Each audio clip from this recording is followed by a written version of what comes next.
When I was a kid, one day I came running up the road here, crying my eyes out. My dad asked what was wrong, and I told him he told me. My grandfather had apparently told me not to do something, and this upset me greatly. As a kid, that's probably a good thing, no telling what stupid experiment I was trying to attempt. But the problem arises when adults just blindly accept whatever crap they're told. I understand why they do it. For adults, it's so much easier to tell kids because I said so than an actual answer. Or a good reason. And they just keep accepting it, except instead of their parents, next it's their minister or the big juju sky daddy telling them. And there's nothing wrong with believing in God, but when you believe God is the unquestionable authority and whatever you think he says has no hope of appeal, that's a huge problem for society and a big personal problem for me. I mean, aside from being an atheist, I've got one other problem. Meeting women in Mississippi, there are an awful lot of single mothers, and I mean, I like kids, but I'm a horrible parent. I just enable them and contradict whatever their mother said so that they'd like me more. I'm a terrible person. So when Initiative 26 came around, I realized I had a problem. Very soon, there were going to be a lot less childless atheist women in the area, and in an area that is already criminally low in that demographic.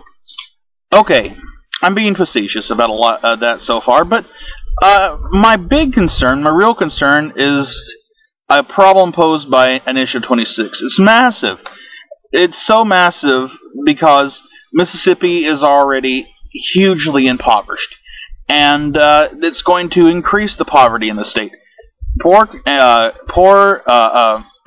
people,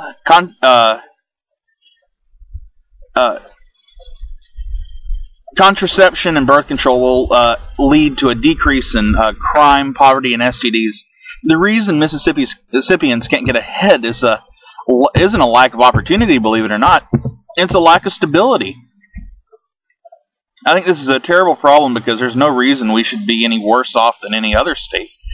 Our religiosity and religious zealotry threaten to keep us at the bottom of the barrel for generations. But what really gets me is that people who will be negatively affected by this amendment are going to vote for it because they are not strong-willed enough to reevaluate their beliefs. Here's an example. Well, I see that most everyone is against me here, but I know that God is on my side.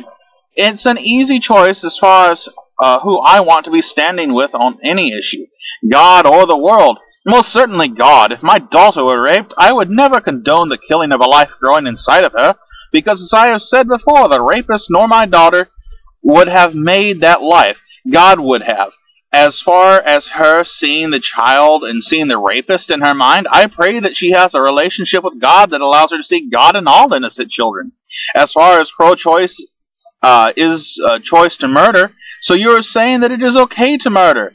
I really do not enjoy stressful back and forth, so I can't say I will answer any more pokes into my morals or my religion on this issue.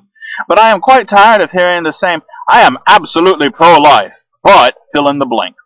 And to this I have to say, I'm not against you. I'm against the backwards Bronze Age misogyny that you're standing up for. If you can't separate it from yourself, that's a problem, but it's not mine. You can't even conceive of how horrible the things you're saying are. These aren't fucking children, they're clusters of cells. Well, for a good while they won't even have tissue differentiation. We're not talking about life anyway, it's about personhood, and I certainly don't think human tissue is a person. It isn't murder, it's a biopsy. I hope your daughter grows up to make her own decisions without having to be told by patriarchy what to believe, because certainly you don't seem capable of believing things without being told that they're true by someone else. And that's what really bothers me more than anything. You don't have good justification for what you believe.